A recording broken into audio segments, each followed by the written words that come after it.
Na aula passada, nós começamos a falar sobre Espiritismo, né?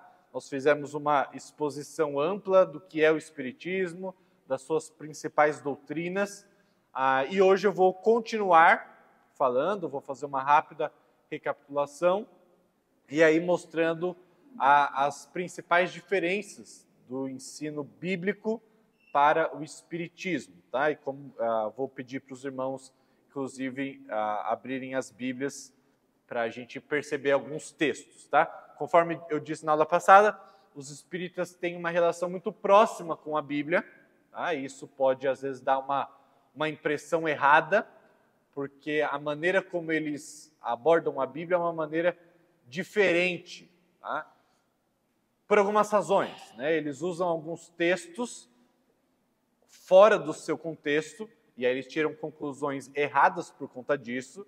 Eu já citei alguns na aula passada, né, sobre como eles encontram a ideia de reencarnação na Bíblia, embora a Bíblia não fale sobre isso, mas eles encontram lá em alguns textos, né, o que na verdade é uma dificuldade para eles, né, eu já disse também na aula passada, quando eles citam, por exemplo, que João Batista é a reencarnação de Elias, né, naquela passagem lá de Jesus, que ele fala, esse é o profeta Elias, né, se referindo a João Batista, mas não que João Batista fosse a reencarnação de Elias, e o grande problema nisso é que Elias nem morreu, né, como que João Batista poderia ser a reencarnação de alguém que nem morreu, né? Vocês se lembram, Elias foi assunto aos céus, né, foi levado aos céus por meio daquela carruagem no redemoinho, e então é um problema eles afirmarem isso, né? E o ponto de Jesus ali nunca foi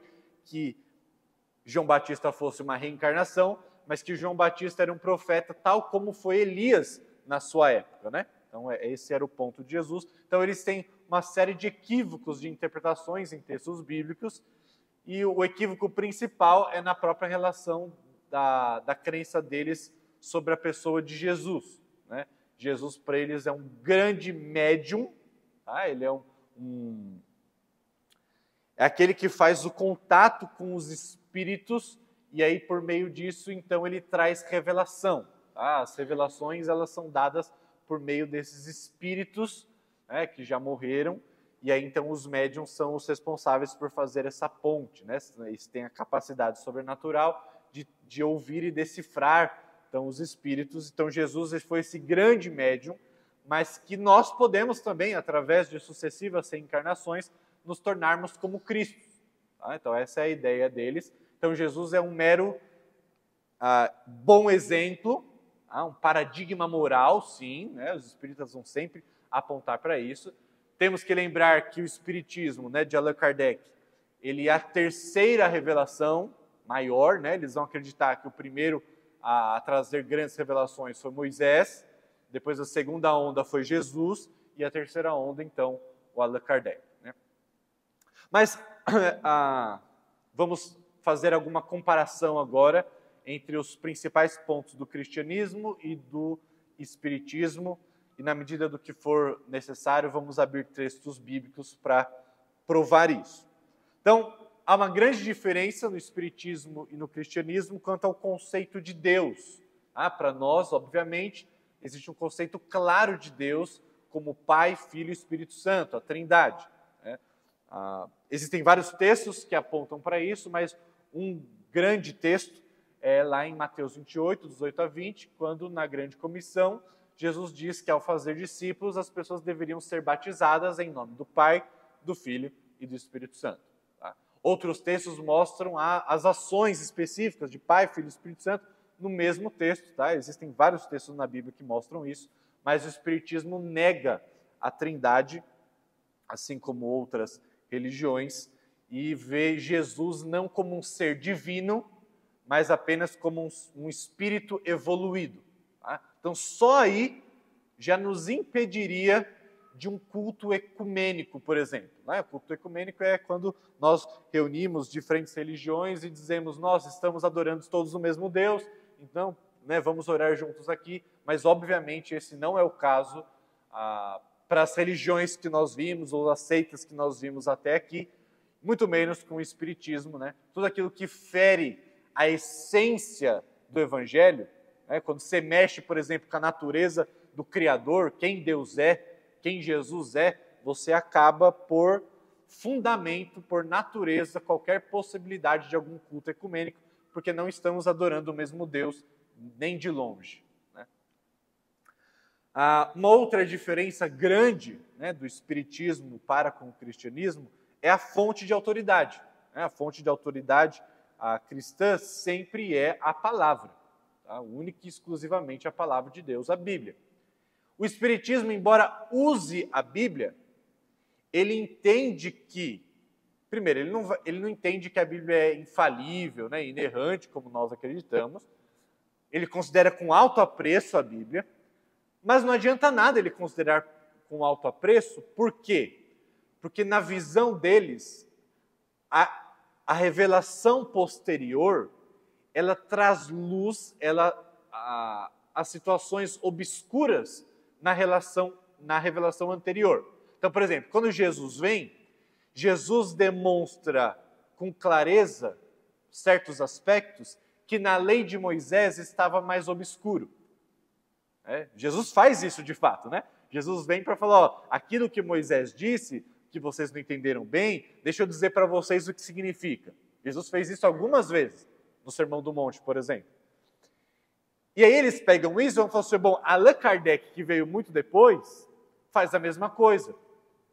Não porque Jesus talvez não soubesse as coisas, mas a época em que Jesus falou não estava preparada filosoficamente, cientificamente, para receber as revelações que Jesus tinha para dar. Então Jesus precisou falar em enigmas. Né? Eles usam, de fato, os enigmas que Jesus usou por meio dos seus ensinamentos e dizem, Jesus, na verdade, ele tinha o conhecimento, né, porque ele era um médium, que foi dado por esses espíritos, mas que o povo na época não estava apto a entender ainda o que significava. Não tinha as bases, os conceitos importantes para entender. Quando vem Allan Kardec, num outro momento, né, séculos, milênios já tinham se passado, então agora a gente está mais pronto para entender certas coisas. E aí, Jesus claramente falou, quando ele disse, na casa do meu pai há muitas moradas, o que ele estava querendo dizer com isso? É que, de fato, existem vários mundos. Lembra, na aula passada eu falei que na reencarnação, na medida que você vai se tornando um ser mais evoluído, você vai indo para mundos superiores. Na medida que você vai vivendo uma vida, né, imoral, etc., você vai recaindo, né? Você vai sendo rebaixado para mundos inferiores, e aí você vai pagar os seus pecados por meio do seu sofrimento. Essa é a crença espírita. Então eles vão dizer, Jesus quando falou isso, está dizendo que existem outros mundos. Né? Ou em outros cenários, né? Eles estavam dizendo, as pessoas não entenderam os enigmas de Jesus, mas quando Allan Kardec vem, que tem um livro, né, sobre o Evangelho de Jesus Cristo segundo Allan Kardec, ele está trazendo a verdadeira revelação. Então eles vão olhar para a Bíblia e vão falar, ok, a Bíblia é revelação, né? Com certeza, mas não é a última, não é a mais clara, então eles vão depender sempre da visão de Allan Kardec para enxergar a Bíblia. Tá? Então não adianta você chegar lá na Bíblia e mostrar, quer dizer, não adianta entre aspas, tá? É importante que você demonstre que há contradições claras, é importante que você demonstre que os primeiros leitores, a leitura mais clara e natural, quando Jesus falou para eles, é para que eles entendessem de fato. Jesus não colocou coisas que eles não poderiam entender e que só muitos séculos depois eles já estariam mortos, que só outros poderiam entender. Não, muito pelo contrário. Moisés falou coisas que o povo deveria entender naquela época. Jesus falou coisas que as pessoas que o ouviram deveriam entender aquilo que ele falou e não só séculos depois. Né? Então, esse é um princípio, irmãos, que vale para qualquer seita, religião ou ideologia, que eu vou falar agora. Sempre antes de qualquer discussão, a gente precisa entender qual é a base, qual é o fundamento de toda a nossa cosmovisão, ou de toda a nossa crença. Tá? Qual é a base de autoridade? E isso que precisa ser discutido. Às vezes a gente fica discutindo coisas superficiais, quando na verdade elas nunca vão se resolver, porque a nossa diferença está lá na base, lá na fonte de autoridade. Tá? É igual brigar com um católico sobre questão de santo a partir da Bíblia. É inútil isso, em grande medida. Por quê? Porque a questão é a fonte de autoridade. Nós acreditamos que a autoridade única e plena é da Escritura, e somos submissos a ela. O católico, ele acredita na autoridade da Escritura, mas não só da Escritura, e sim da tradição também. Então, se a tradição está dizendo, né, se a igreja está dizendo que nós deveríamos adorar santos, né, então acabou a discussão. E às vezes você vai ficar falando, não, mas a Bíblia diz que não. Mas ele fala assim, mas a igreja está dizendo que sim. E na opinião deles, a Bíblia corrobora com a autoridade da igreja. E aí você precisaria lidar com esse texto. Mas o meu ponto é, qualquer outra religião, ideologia ou seita, a gente precisa entender da onde você está partindo, da onde eu estou partindo. E a discussão inicial tem que ser de base de autoridade. Ou eu convenço você de que você deveria crer na Bíblia como seu sólido fundamento, para você construir todas as suas crenças e comportamentos a partir dela, ou a gente vai ficar discutindo coisas que a gente não vai chegar a lugar nenhum. Né? Então, sempre a questão do fundamento, da autoridade da Bíblia é uma questão caríssima para nós. Tá? E, de fato, há uma grande diferença entre os espíritas, que a fonte de autoridade é as comunicações do Espírito, dos Espíritos, que pode se dar por meio da Bíblia, mas continua se dando, inclusive, através dos médiuns hoje. Tá? Então, aí se parecendo com outras crenças, há uma continuidade da revelação. Né? Os Espíritos continuam se revelando por meio de médiuns e etc. E aí existe um problema nessas novas revelações. Né? Então, a Bíblia deixa claro que não há espaço para novas revelações, né? Depois do fechamento do cânon.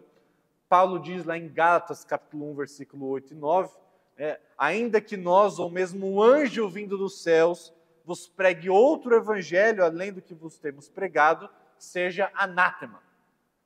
Paulo deixa isso claro. O livro de Apocalipse termina também dizendo que qualquer um que acrescentasse qualquer coisa à revelação de Deus, isso seria anátema. Então a Bíblia deixa muito claro que novas revelações não são possíveis. Né? Apocalipse 22, 18 a 19, né, o que eu falei, adverte contra acrescentar ou retirar algo da palavra de Deus. E o Espiritismo se baseia nessas supostas comunicações com os mortos, enquanto o cristianismo diz que a revelação de Deus está completa na Escritura. Lembra lá em Pedro, acho que 2 Pedro, capítulo 1, versículo 3, se eu não me engano, ele diz que tudo aquilo que é necessário para a nossa vida de fé e piedade já nos foi revelado na palavra de Deus. Temos o que é suficiente para a nossa vida, não precisamos de outras revelações. Quanto à salvação, então eu já falei sobre a caracterização de Deus para o Espiritismo e o cristianismo, né?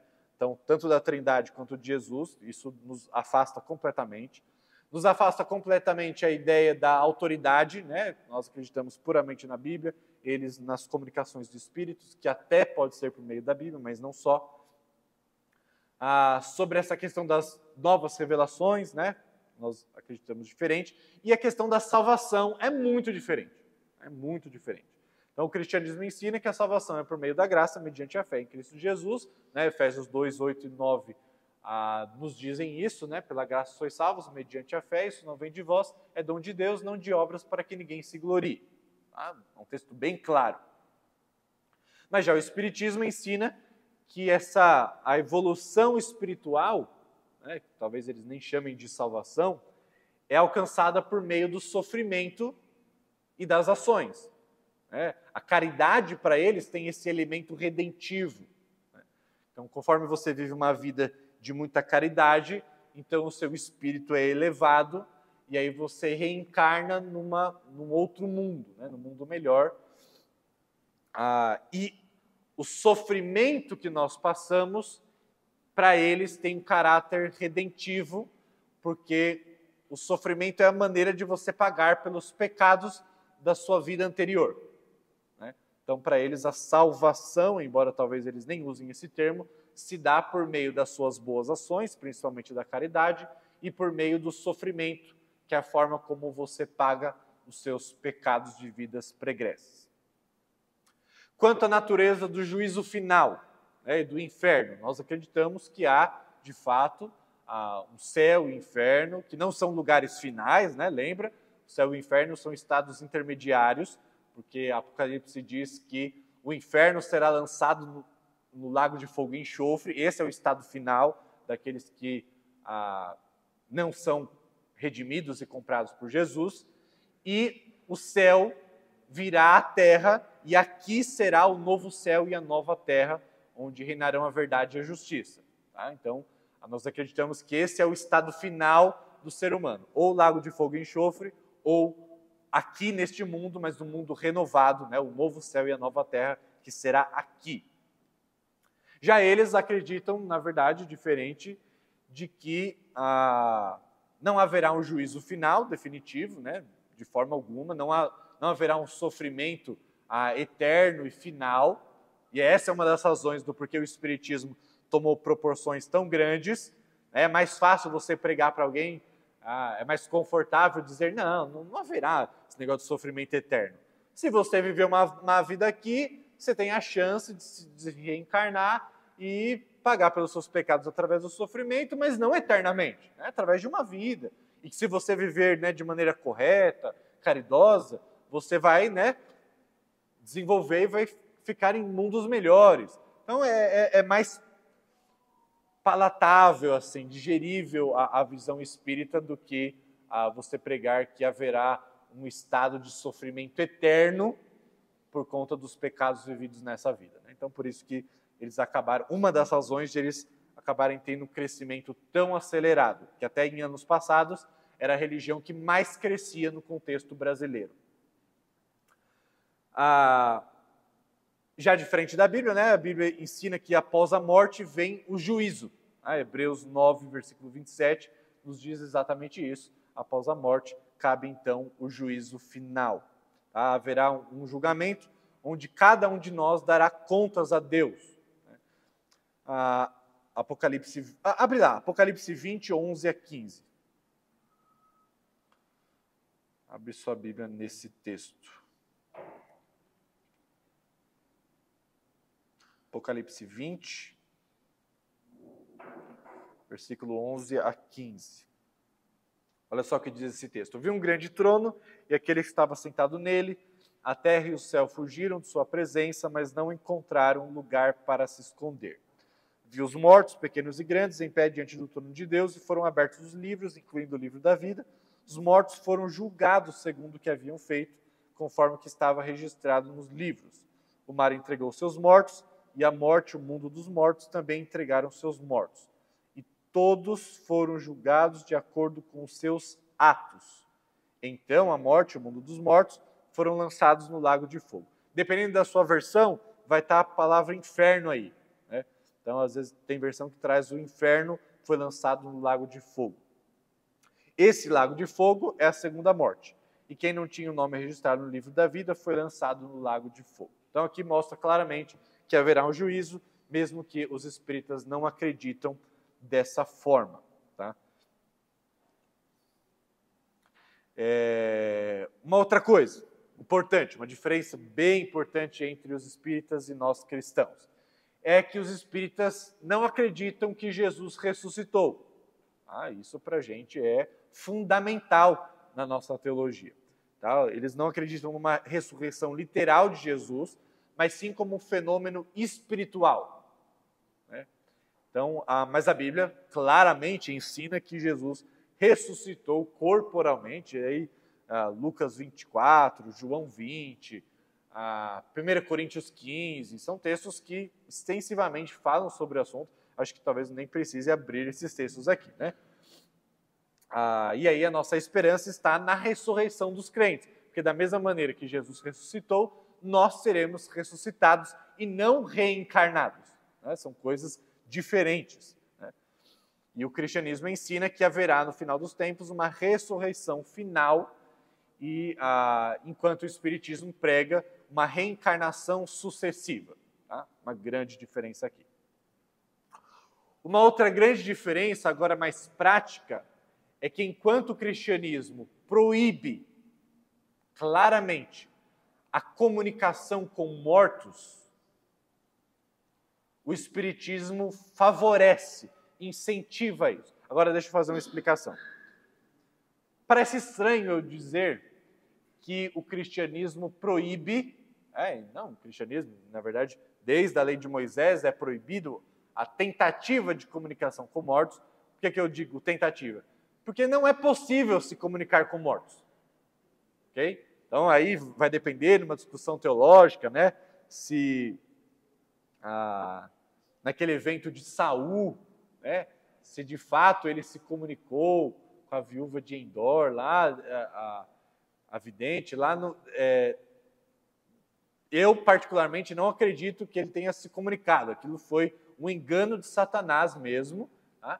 E quando a Bíblia diz que não podemos tentar nos comunicar com mortos, não é porque ela acredita que isso seja possível, mas é porque a tentativa disso nos faz vulneráveis a acreditar em espíritos enganadores.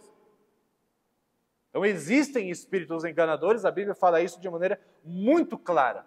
Mas quando achamos que ao tentar comunicar com mortos e recebemos essa, entre aspas, interferência na comunicação de espíritos enganadores, achamos que de fato estamos nos comunicando com mortos. E esses espíritos enganadores, como lhes é próprio, eles podem trazer até informações que só os seus entes queridos sabiam, e aí você começa a acreditar que, claro que dá para conversar com mortos, porque eles disseram coisas que só o meu ente querido que morreu sabia.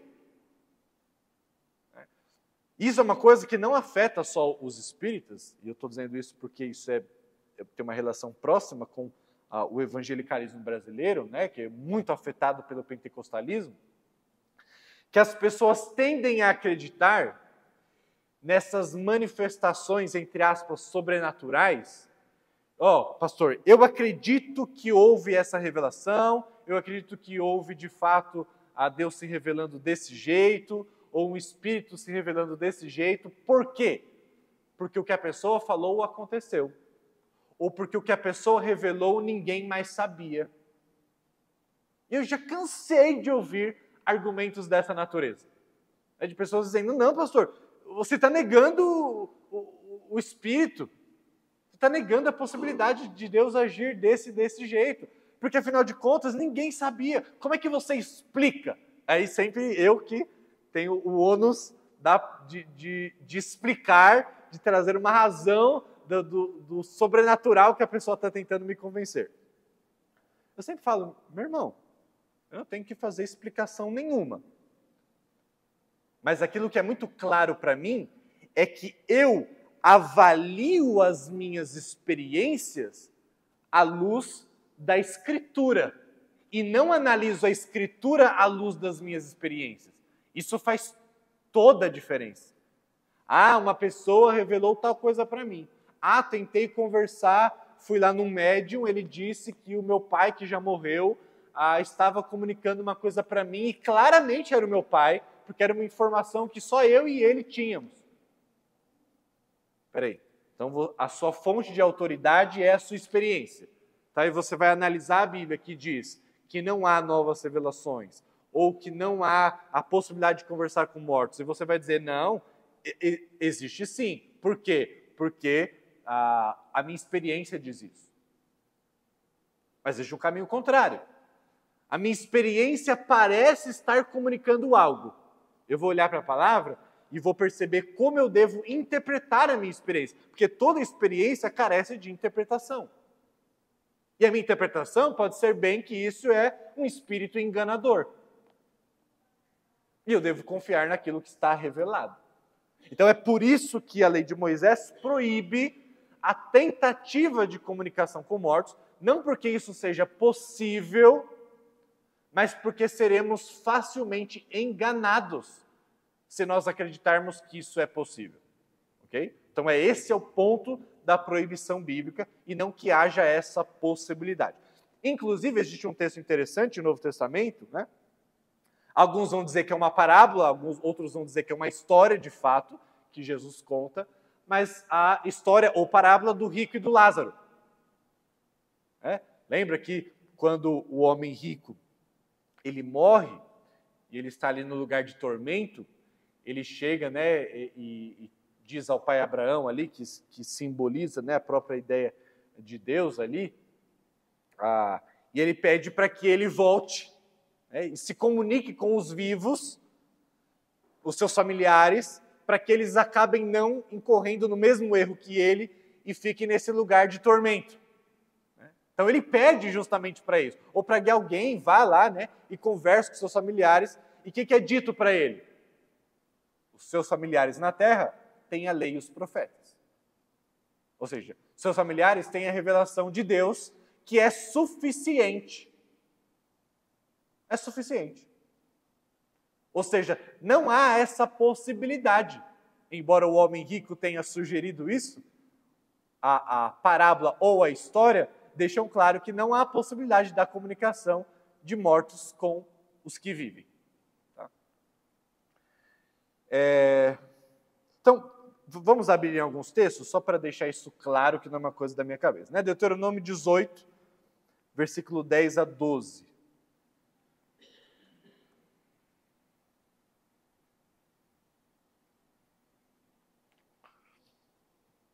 Deuteronômio 18, 10 a 12, diz assim, ó.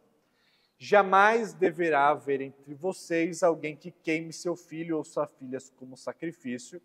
Não permitam que alguém do povo pratique adivinhação, use encantamentos, interprete agouros e envolva-se com bruxaria, lance feitiços e atue como um médium, né, que é justamente aquilo que os espíritas fazem, ou dizem que fazem. Ou praticante do ocultismo, ou consulte os espíritos dos mortos. Tá? Então, claramente esse texto está proibindo esse tipo de tentativa. Isaías 8, 19 a 20 agora.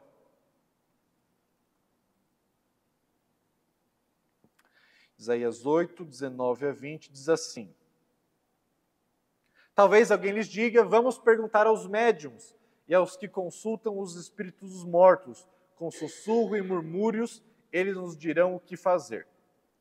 Mas será que o povo não deve pedir orientação a Deus? Será que os vivos devem buscar a orientação dos mortos? Então, claramente aqui há o 20 ainda, né? Consultem a lei e os ensinamentos de Deus. Aqueles que contradizem sua palavra jamais verão a luz. Então só há uma tentativa de buscar a comunicação com mortos aqueles que não compreendem que a Bíblia é a revelação final e suficiente da vontade de Deus. Se é suficiente, eu não preciso e não deveria buscar qualquer acréscimo nessa revelação, né? Seja por mortos ou por qualquer outra revelação sobrenatural. Lucas 16, 19 a 31. Esse é o texto de Lázaro, né? Esse, não precisa ler, eu acabei de falar. O que parece ser comunicação com os mortos são, na verdade, espíritos enganadores. Agora sim, 2 Tessalonicenses 2, versículo 9.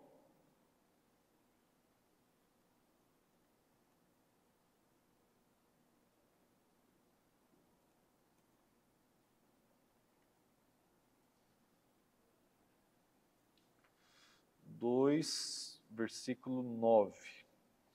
9 até o 12. Diz assim, ó.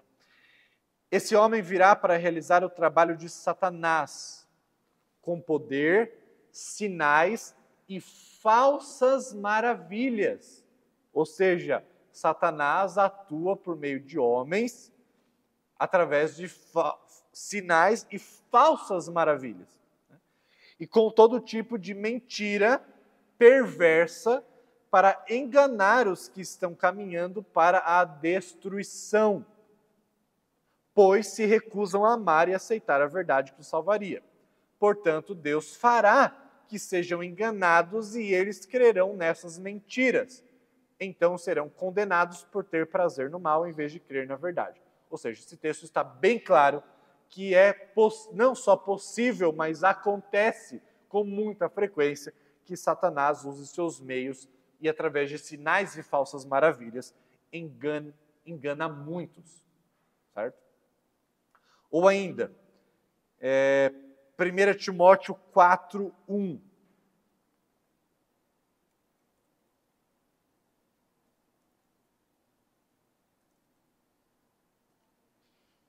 Timóteo, capítulo 4, versículo 1, diz assim: o Espírito afirma claramente que nos últimos tempos alguns se desviarão da fé, dando ouvidos a espíritos enganadores e a ensinamentos de demônios.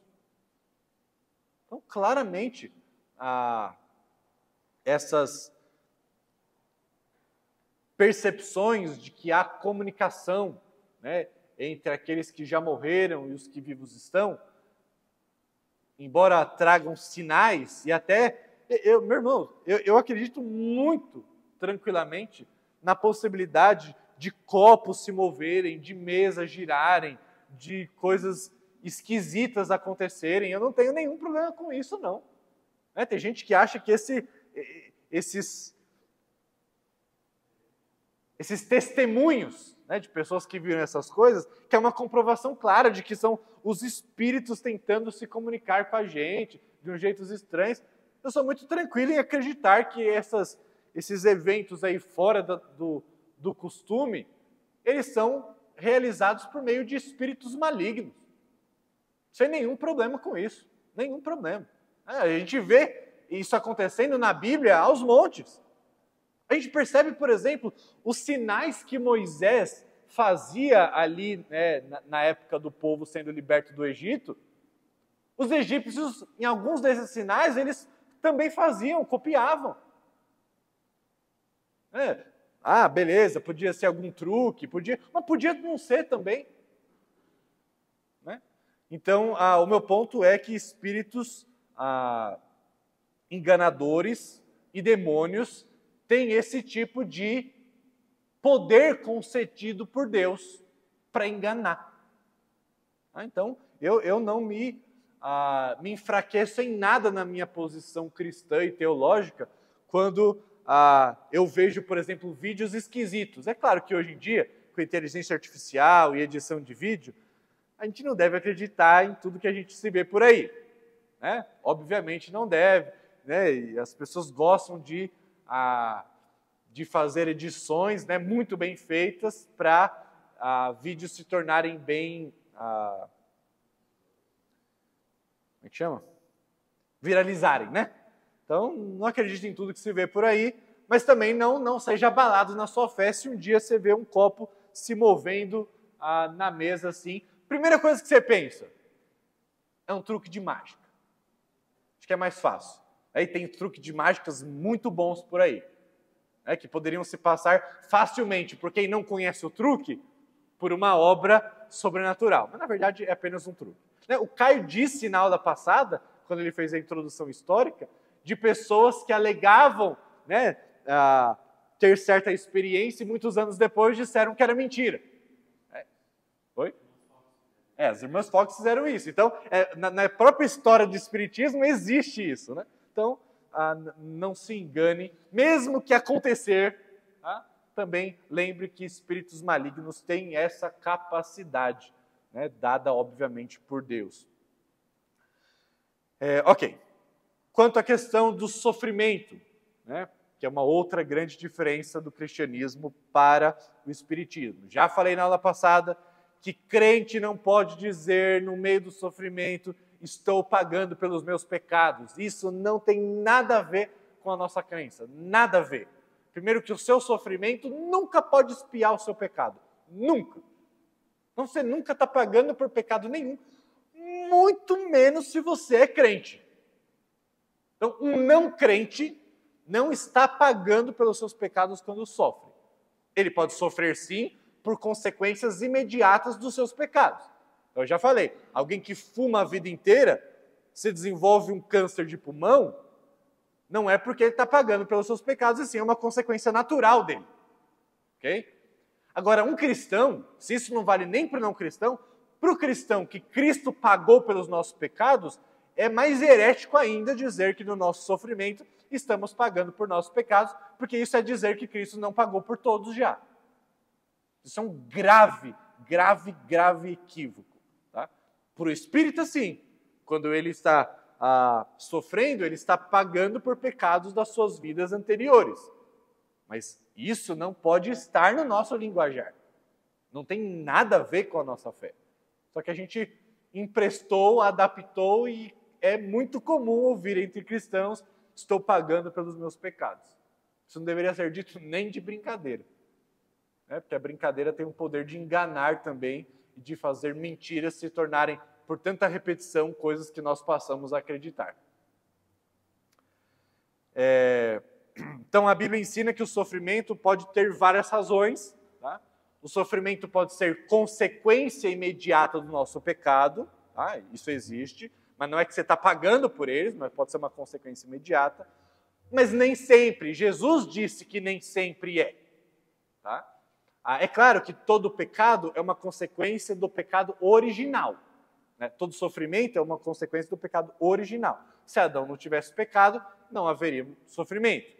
Então, em certo aspecto, sim, todo sofrimento advém do pecado, mas não do seu pecado propriamente dito, mas do pecado original de Adão. Tá? Mas não é verdade que tudo aquilo que você está sofrendo é porque você cometeu algum pecado anterior que agora você está sofrendo por causa disso. Não necessariamente. Okay? Jesus ensinou sobre isso.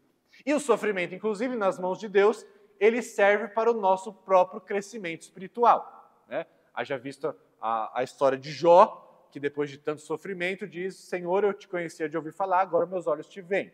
Né? E muitos outros casos na Bíblia, e até nos textos do apóstolo Paulo, em que ele diz que todas as coisas que nos ocorrem contribuem para o nosso bem, que é sermos formados à semelhança de Jesus Cristo. Tá? Então, os sofrimentos não são uma pedra no caminho do nosso processo espiritual, mas é um meio que Deus usa para a nossa própria santificação e para a nossa própria purificação. Né? Da mesma maneira como o ouro ele é purificado no fogo, Deus usa o fogo do sofrimento também para nos purificar. Tá? Jesus sofreu por nossos pecados, né? Ele de fato sofreu sim, ele pagou pelos nossos pecados por meio do seu sofrimento, eliminando a necessidade de reencarnações para que nós pagássemos. Tá? Então, conclusão geral. Porque o Espiritismo não é compatível de maneira nenhuma com o cristianismo. Porque ele tem uma visão distorcida de Deus, porque ele nega a suficiência da Bíblia, ele distorce a pessoa de Jesus, ele substitui a salvação da graça por uma salvação por meio do sofrimento ou de reencarnações. Ele nega o juízo final, né, e o inferno. E ele promove a comunicação com espíritos que é claramente proibida nas Escrituras. Então, por todas essas razões, o Espiritismo nem de longe é compatível com a Escritura, ainda que quando você converse com um espírita, ele vai dizer que ama a Bíblia, talvez já tenha lido mais a Bíblia do que você, ou que ele considere Jesus um espírito puríssimo e que todo mundo deveria seguir a Jesus, porque os ensinamentos de Jesus são maravilhosos. Eu lembro de estar evangelizando uma espírita que ela chorava ao ouvir falar de Jesus. Eu falei: não, Jesus é tão incrível, eu amo tanto Jesus. Isso pode dar a percepção para nós de que, beleza, né, somos irmãos, abraça aqui, mais um convertido. Vi pessoas chorando, dizendo: Jesus é tão maravilhoso. Eu amo tanto Jesus. É por isso que a nossa evangelização de Jesus te ama é problemática. Né? Porque a pessoa acredita que Jesus ama ela mesmo.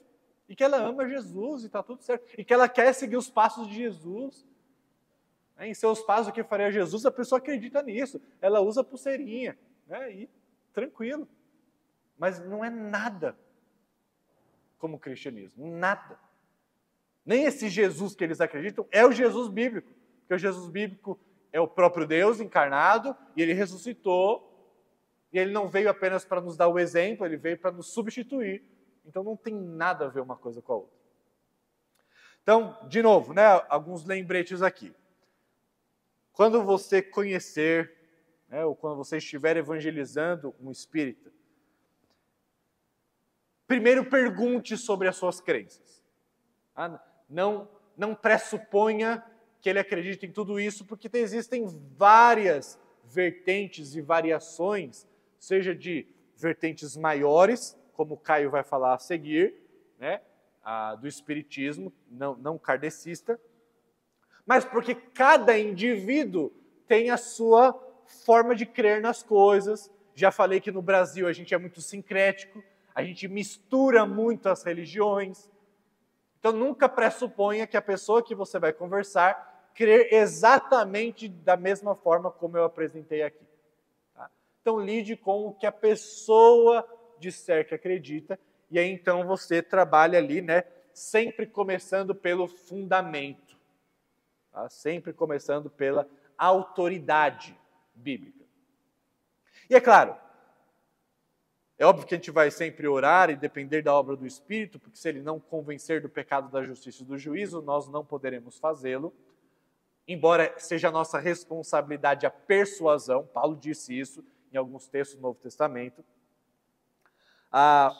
Mas, além de tudo isso, nós precisamos pregar o Evangelho de um modo que, mesmo que a pessoa, ouvindo tudo que nós dissermos, não acredite, ela deveria chegar ao ponto de dizer: eu gostaria de acreditar.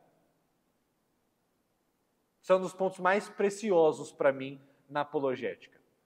É você pregar o Evangelho da Graça de uma maneira tão sublime, porque é sublime, porque é encantador e porque é maravilhoso, e você pregar de tal forma que ainda que a pessoa diga: olha, eu não creio, me falta o órgão da fé, igual o filósofo Luiz Felipe Pondé fala, né? Olha, eu gostaria de acreditar, mas me falta o órgão da fé. Mas eu gostaria de crer. Acho que a gente tem que chegar nesse nível. Se a gente não chegou nesse nível, é porque talvez a gente não esteja pregando o Evangelho de verdade. Ou não esteja contando toda a beleza do Evangelho de verdade. Porque, embora o Espiritismo pareça uma notícia muito agradável, né? Não, as nossas almas são imortais e não há sofrimento infinito, né, eterno, mas a gente pode, né, ter novas tentativas repetidas de nos tornarmos espíritos melhores e alcançarmos estados melhores, mundos melhores.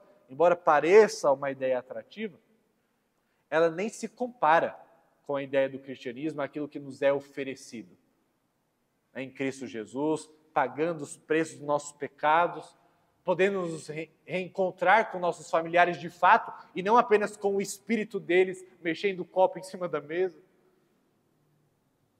Então, de fato, nós precisamos aprender a pregar o Evangelho de um modo que seja atrativo, porque o Evangelho é atrativo.